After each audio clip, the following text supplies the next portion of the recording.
기도드리겠습니다. 살아계신 하나님 아버지 감사합니다. 주님의 그 사랑과 은혜만이 우리를 오늘 이 자리에 있게 하시고 또 주님 앞에 서게 하시고 또 영원히 하나님의 나라에 갈 때까지 우리와 늘 함께 하시는 것을 신뢰하게 하시니 감사합니다.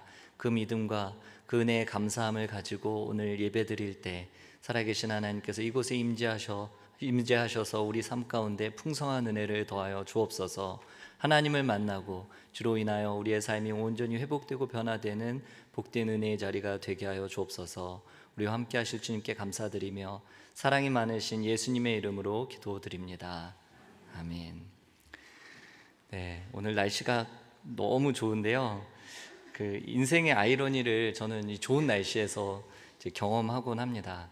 소실적에 이제 낭만시를 공부하느라고 정작 낭만을 경험하지 못했던 시절이 있었는데 이렇게 좋은 날씨에 좋은 날이지만 또 사순절 기간이기도 하고 또 우리 학생들은 학교에서 시험을 보거나 중간고사가 학기 초부터 시작해서 학기 말까지 계속 중간고사가 있는 학생들이 많더라고요.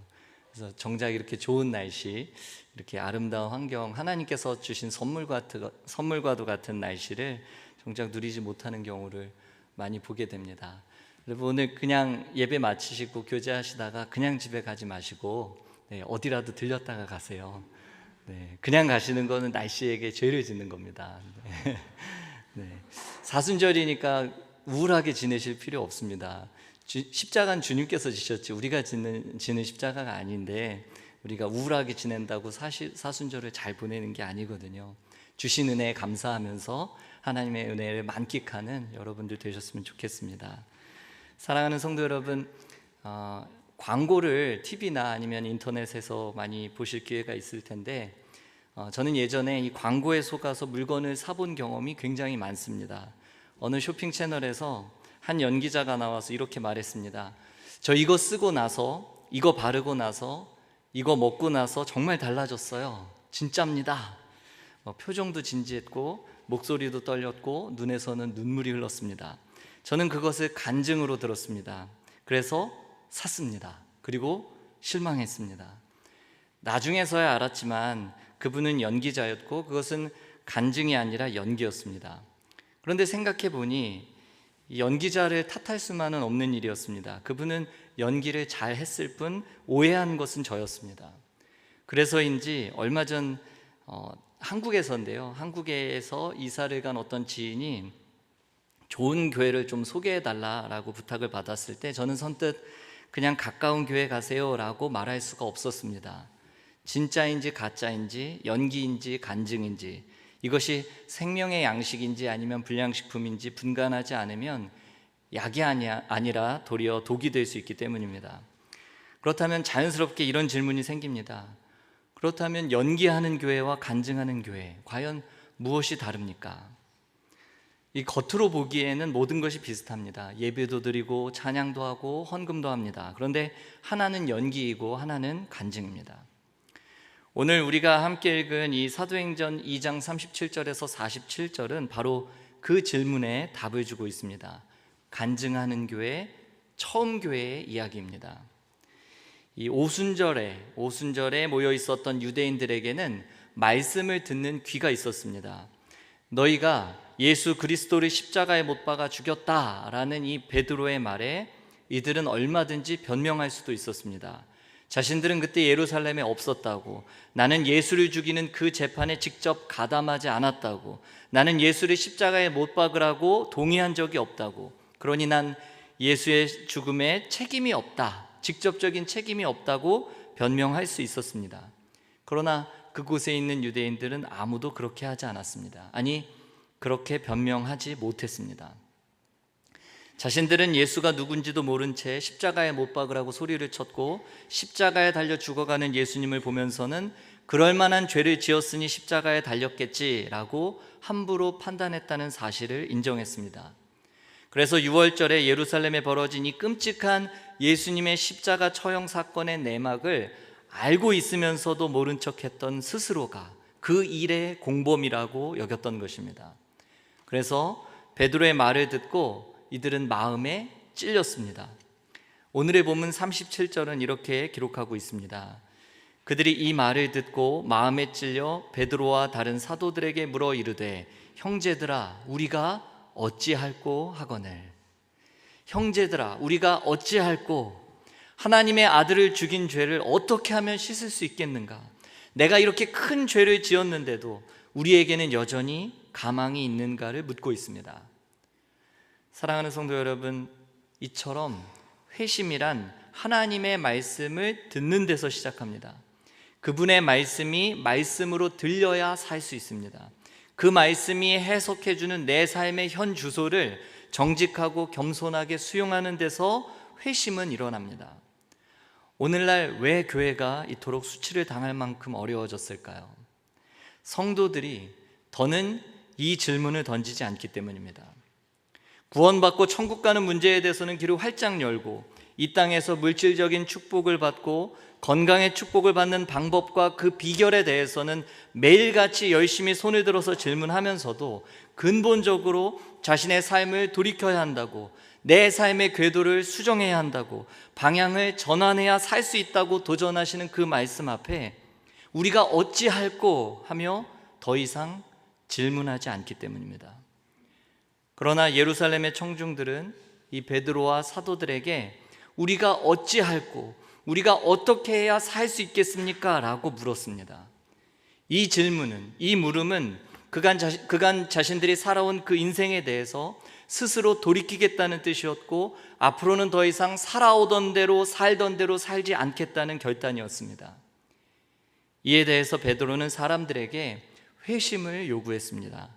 38절 말씀입니다. 베드로가 이르되 너희가 회개하여 각각 예수 그리스도의 이름으로 세례를 받고 죄 사함을 받으라. 그리하면 성령의 선물을 받으리니. 그렇게 했을 때 첫째로 죄 사함의 약속이 있었습니다. 더는 하나님께서 우리의 과거를 묻지 않겠다는 약속입니다. 둘째로 성령의 선물을 약속하십니다. 이제는 내 힘으로만 이 험한 광야와 같은 세상을 살도록 나를 고아와 같이 내버려 두지 않으시겠다는 약속이었습니다. 이 본문에서 말하는 이 회심, 첫째, 이것은 회개하는 것입니다. 그리고 둘째, 성령을 따라서 사는 것입니다. 하나는 어떤 것으로부터 돌아서는 것이고 다른 하나는 어딘가를 향해서 나아가는 것입니다. 회개는 우리의 죄를 보고 거기서 돌아서는 것이고 신앙은 예수 그리스도를 바라보고 그분을 향해서 나아가는 것입니다. 회개가 우리의 과거의 문제를 다루고 있다면 신앙은 우리의 현재와 이 미래를 다룹니다. 이처럼 회심의 첫 단계는 회개입니다. 원래 이 회개라는 의식은 이방인들이 유대교로 개종을 할 때 요구받았던 의식입니다. 따라서 이 유대인들의 입장에서 보면 회개해서 각각 예수 그리스도의 이름으로 세례를 받는 이 의식은 아주 굴욕적인 일이었습니다. 더군다나 이전에 자신들이 십자가에 매달아 죽였던 그 예수 그리스도, 하나님의 저주를 받은 자로 여겼던 그 사람 예수 그리스도의 이름으로 세례를 받는 일은 유대인들의 입장에서는 상상하기 힘든 일이었습니다. 그러나 그렇게 회개하고 세례를 받을 때 주님은 우리와 하나님 사이에 이 깨어진 관계를 회복시키십니다. 그 결과로 주어지는 두 가지 선물이 하나는 죄 용서요, 다른 하나는 성령입니다. 사랑하는 성도 여러분, 회개하고 세례를 받으라는 사도들의 명령은 내 주인을 바꾸는 일이고 내 나라를 바꾸는 일이고 인생의 우선순위를 바꾸는 일이었습니다. 굉장히 멋있는 말이지만 듣기 어려운 말씀입니다. 왜 그럴까요? 내가 새로운 나라의 백성으로, 그 나라에 어울리는 세계관으로, 그 주권자가 원하는 가치관으로 살고자 결심하지만 그 결심만으로는 그런 삶을 살아낼 실력이 내게 없기 때문입니다. 오늘날에도 마찬가지 아닙니까? 우리가 말씀을 말씀대로 듣자고, 내가 주인이었던 내 삶의 자리를 주님께 내어드리자고, 내 인생의 우선순위를 주님께 돌려드리자고 우리가 설교도 하고 가르치기도 하고 그렇게 기도하면 마음이 뜨거워지기도 하지만 정작 죄로부터 돌아서는 일도, 예수님을 향해서 나아가는 것도 내 힘으로는 되지 않습니다. 그래서 우리는 자꾸 주저하고 망설입니다. 이것이 작심삼일이 될 것 같아서 주저하게 되고, 지키지도 못할 그런 공허한 약속이 될까 봐 두렵습니다. 그래서 이러지도 저러지도 못한 채 우왕좌왕하고 있는 사람들에게 베드로와 다른 사도들은 다음과 같이 권면했습니다. 40절 말씀입니다. 또 여러 말로 확증하며 권하여 이르되 너희가 이 패역한 세대에서 구원을 받으라 하니. 우리가 돌이키기를 원하지만, 예수님께로 돌아오고 싶지만 스스로를 의심하고 두려워하는 이들에게 여러 말로 확증하고 권면하고 있습니다. 그리고 성령께서 역사하셔서 그 말을 받아들인 사람들은 세례를 받았습니다. 그렇게 그날에 세례를 받고 돌이킨 성도의 수가 무려 3,000명이나 더했다고 성경은 기록하고 있습니다. 그야말로 초대교회의 아주 폭발적인 부흥이 시작되었습니다. 그러나 그렇다고 양적으로만 사람들이 기하급수적으로 늘어난 것이 아니었습니다. 이 오순절 성령 강림으로 가장 먼저 일어난 결과는 내 내면의 변화와 결단이었기 때문입니다. 그것이 사람들에게 회개와 세례라는 형태로 나타났던 것이고, 성령 받은 사람들의 이 공동체적인 삶은 다음과 같이 변화되었습니다. 오늘의 본문 2장 42절 말씀을 읽어드리겠습니다. 그들이 사도의 가르침을 받아 서로 교제하고 떡을 떼며 오로지 기도하기를 힘쓰니라. 제가 방금 읽어드린 이 본문에서는 성령이 임하셔서 교회를 교회되게 하는 네 가지 모습이 나타나고 있는데, 첫째는 가르침, 둘째는 교제, 셋째는 떡을 댐, 그리고 넷째는 기도 생활입니다.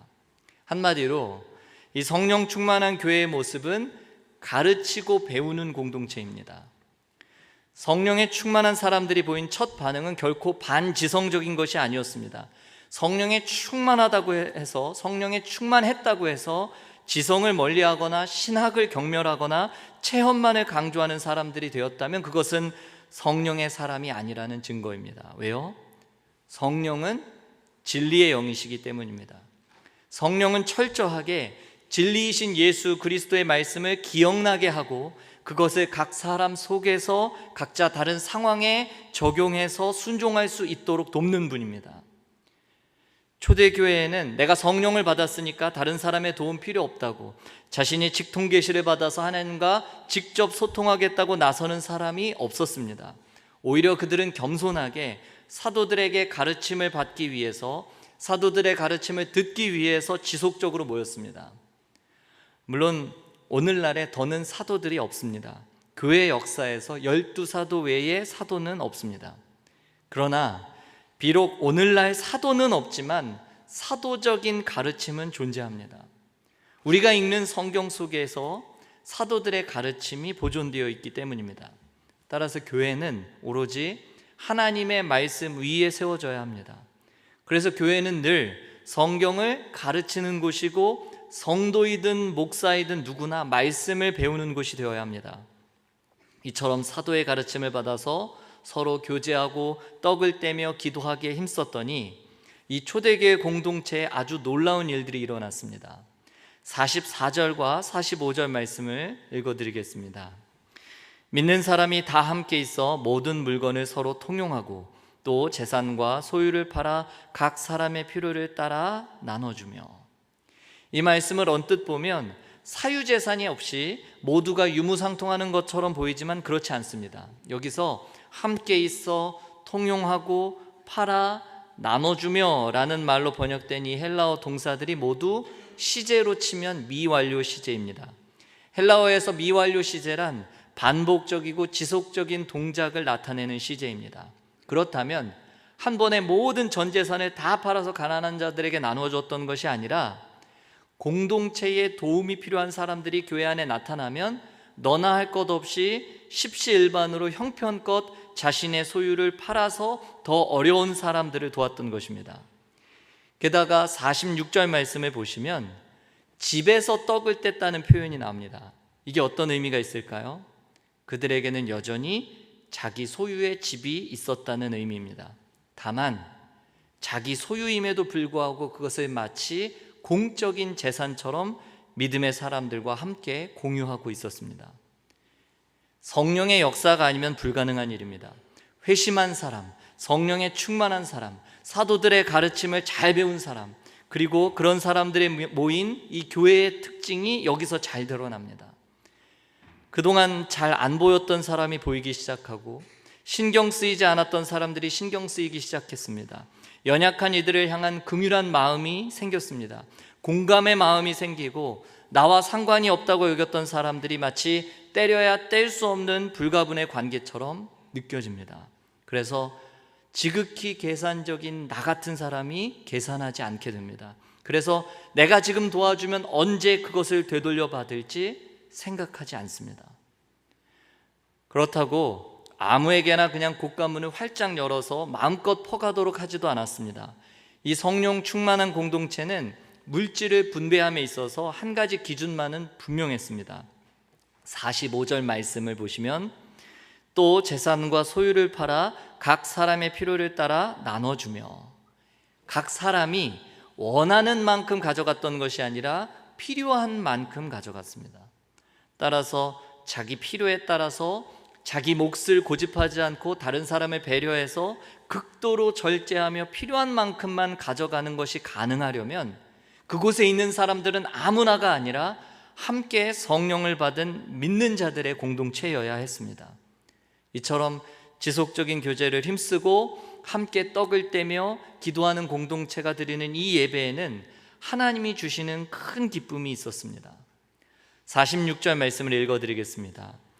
날마다 마음을 같이하여 성전에 모이기를 힘쓰고 집에서 떡을 떼며 기쁨과 순전한 마음으로 음식을 먹고.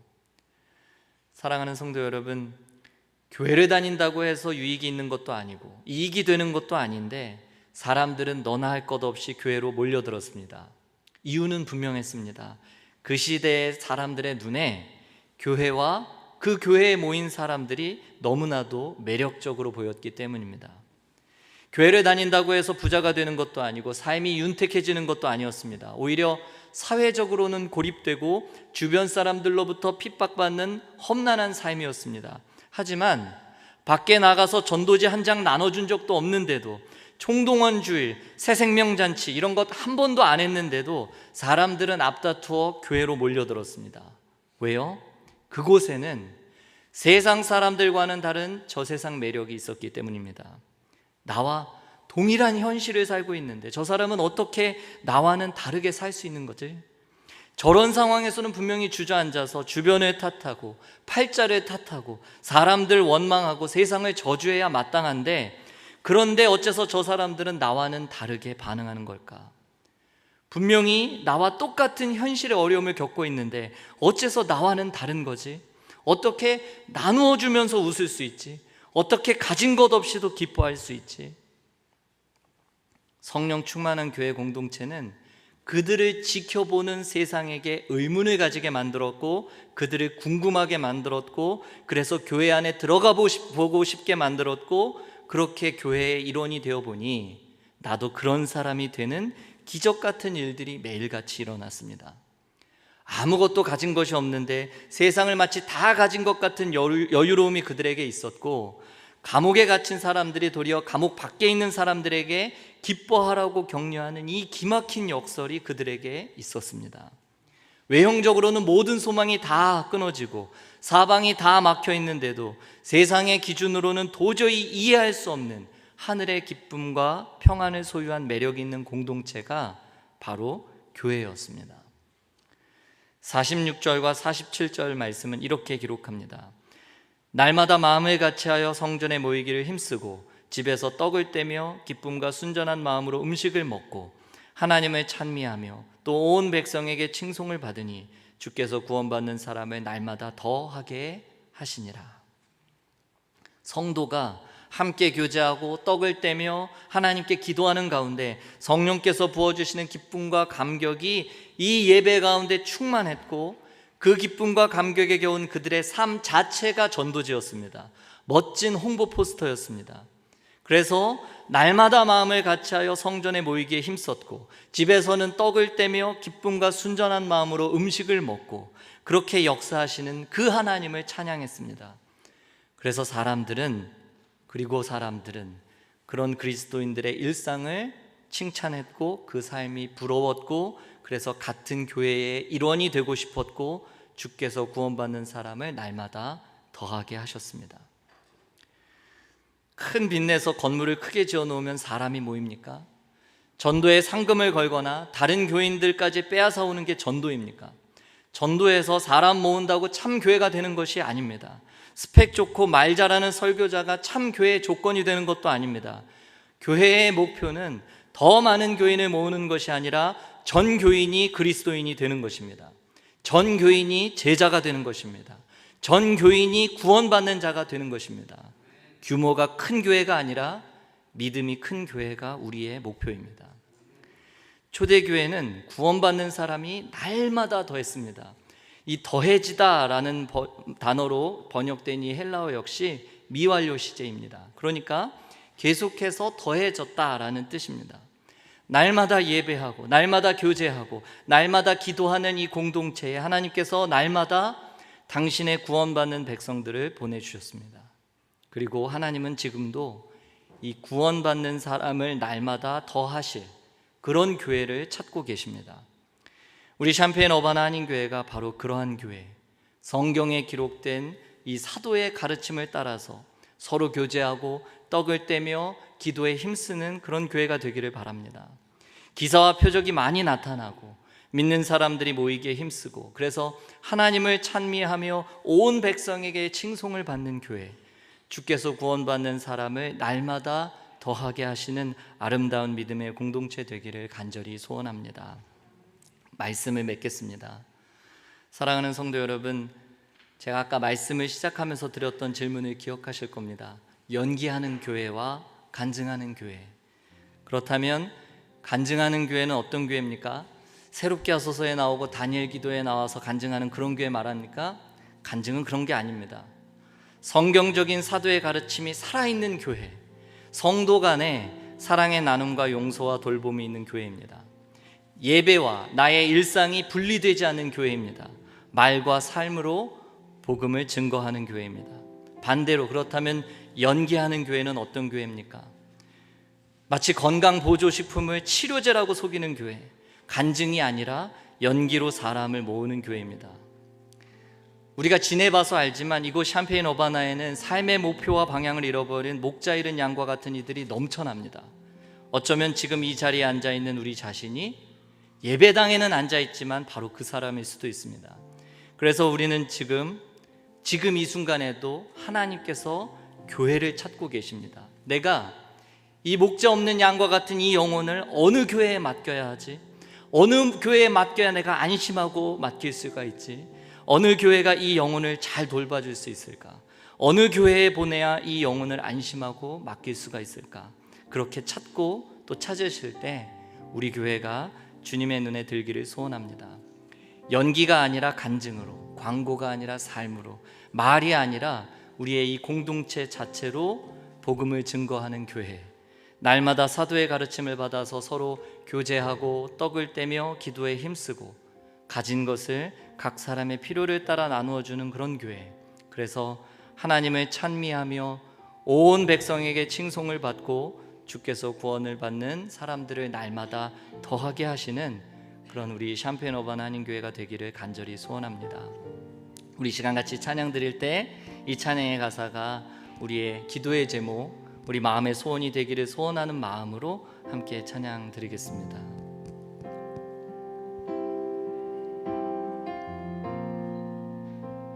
오늘도 나는 죽고 오늘도 나는 죽고 예수로 살기 원하네. 내 모습 속에 예수님의 흔적이 보이기를 원하네. 나는 곧 사라지고 예수만 남길 원하네. 나를 위해 피 흘리신 십자가 보혈의 그 사랑이 나의 영혼에 그의 보혈이 나의 소리에 그의 사랑이 나의 손짓에 그의 영광이 영원토록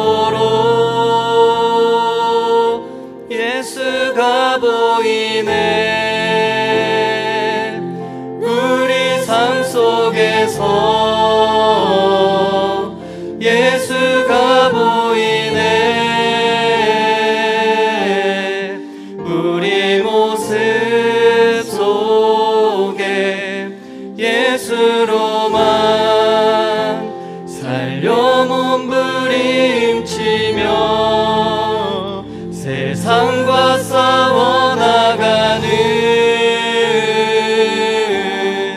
우리 모습 속에 예수가 보이네. 우리 다시 한번 기도하는 마음으로 찬양하겠습니다. 오늘도 나는 죽고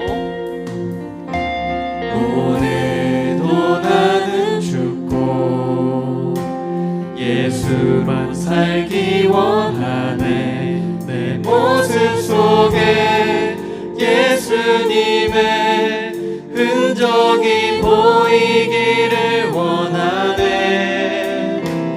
나는 곧 사라지고 예수만 남길 원하네. 나를 위해 피 흘리신 십자가 보혈의 우리 다시 한번 오늘도 나는 죽고 오늘도 나는 죽고 예수로 살기 원합니다. 예수로 살기 원하네. 내 모습 속에 예수님의 흔적이 보이기를 원하네. 나는 곧 사라지고 나는 곧 사라지고 예수만 남길 원하네. 나를 위해 피 흘리신 십자가 보혈의 그 사랑이 나의 영혼에 그의 보혈이 나의 소리에 그의 사랑이 나의 손짓에 그의 영광이 영원토록 나의 영혼에 그의 보혈이 나의 영혼에 그의 보혈이 나의 소리에 그의 사랑이 나의 손짓에 그의 영광이 영원토록 나의 영혼에 그의 보혈이 나의 영혼에 그의 보혈이 나의 소리에 그의 사랑이 나의 손짓에 그의 영광이 영원토록 예수가 보이네. 예수가 보이네. 우리 삶 속에서 예수가 보이네. 우리 모습 속에 예수로만 살려 몸부림치며 세상과 싸워나가는 우리 모습 속 예수가 보이네. 예수가 보이네. 우리의 삶 속에서 우리 삶 속에서 예수가 보이네. 우리 모습 속에 예수로만 살려 몸부림치며 세상과 싸워나가는 우리 모습 우리 마지막으로 한 번 더 예수가 보이네. 예수가 보이네. 우리 삶 속에서 예수가 보이네. 우리 모습 속에 예수로만 살려 몸부림치며 세상과 싸워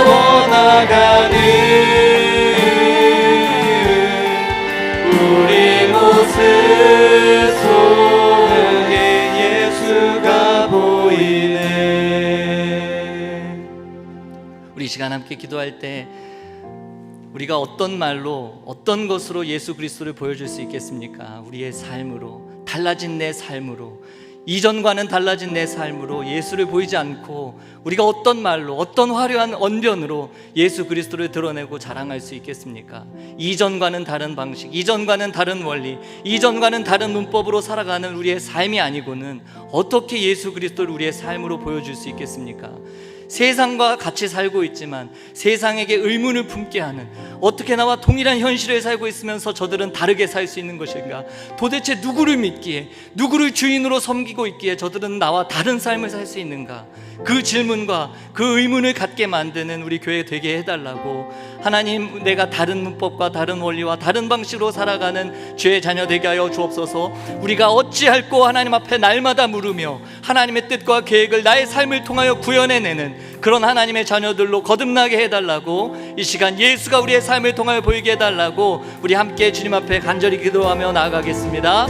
살아계신 하나님 아버지, 우리의 삶을 주님께서 새롭게 만져주시고 하나님, 이전과는 다른 방법, 다른 원리, 다른 문법으로 살아가는 죄 백성들 되게 하여 주옵소서. 똑같은 동일한 현실을 살고 있으면서도 저들은 어떻게 다르게 살 수 있는가? 저들은 어떻게 다른 방식으로 살 수 있는가? 저들이 믿고 저들이 따르는 주인이 도대체 누구이길래 저들은 우리와 다르게 살 수 있는 건가? 다르게 반응할 수 있는가? 하나님, 세상에게 의문을 안겨주고 하나님, 세상으로부터 궁금하게 여기게 하시고 하나님, 그들이 우리 교회의 일원이 되어 하나님, 다른 법과 다른 방식과 다른 원리로 살아가는 우리를 통해 하나님, 저들도 새로운 인간으로, 새로운 사람들로, 새로운 회중으로 변화받는 놀라운 역사가 나타나게 하여 주시옵소서. 우리의 삶과 하나님, 우리가 믿고 있는 바대로 하나님, 우리가 살아가는 하나님, 우리의 현실을 통해 예수 그리스도를 드러내고 자랑하는 죄의 자녀들이 되게 하여 주시옵소서. 하나님, 이곳에 있는 하나님의 사람들에게 하나님 은혜를 부어주사 하나님, 똑같은 어려움과 동일한 현실을 살고 있지만 다른 은혜 가운데 다른 사람으로 살아가는 죄의 자녀들 되게 하여 주시옵소서.